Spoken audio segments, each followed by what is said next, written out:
Chapter 7, Grounded. It was a very somber family meeting, or it would have been a very somber family meeting if two penguin chicks hadn't been wandering around the dining room table. May and Ernest orked with curiosity, frequently lifting their wings up and down until someone cuddled them. "I cannot believe that you kids thought it was okay to lie to me," Mrs. Popper was saying. She had to break off.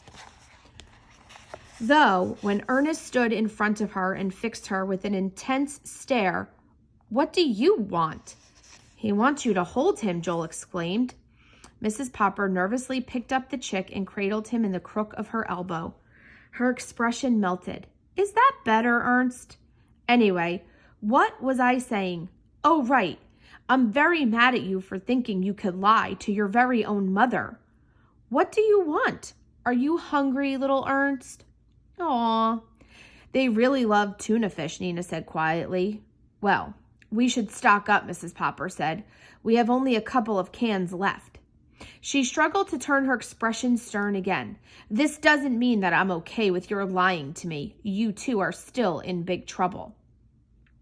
Joel nodded solemnly. "Yes, big trouble. Got it." "We didn't want you to send them to the zoo," Nina wailed. "We think they should live with us," Joel clarified. "They cannot live with us," Mrs. Popper said. "That's not negotiable. Penguins do not belong in houses." "The Poppers did it," Nina said. "That was a long time ago," Mrs. Popper said. "And what happened in the end?"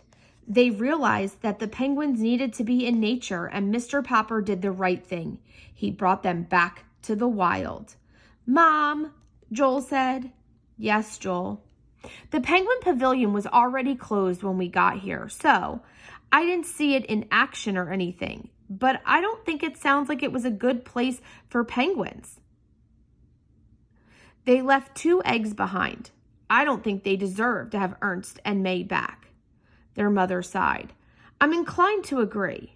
Also, I don't know where they are. The penguin pavilion left in the middle of the night without telling anyone where they were going. They owed a lot of money and just disappeared." Through the cuddles, for the moment, Ernst thrashed until Mrs. Popper released him onto the table. He waddled over the edge and sniffed the air, beak pointing toward the kitchen. He had clearly decided it was time to eat again. As if to make a point, he deposited a bright white smear of penguin poo on the tabletop. "I'll clean that up," Joel said hurriedly. As a parent, Mrs. Popper found a smear of poo was no big deal. Without missing a beat, she pulled a handkerchief out of her back pocket and wiped it away. "Does that mean we're not bringing them to the zoo? But you also said they couldn't stay here." "I guess I'm confused," Nina said. "I'm a little confused too," Mrs. Popper confessed. She'd always been very honest with her children. "These penguins belong in the wild, but we can't exactly bring them to the local beach, can we? They need a cold wilderness." Joel thought for a long moment.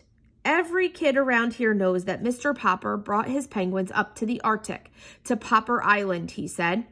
"What if we brought these chicks up to live with them?" Nina hooted. "That would be amazing." Never one to be left out. May gave an excited ork from where she was nestled in Nina's arms.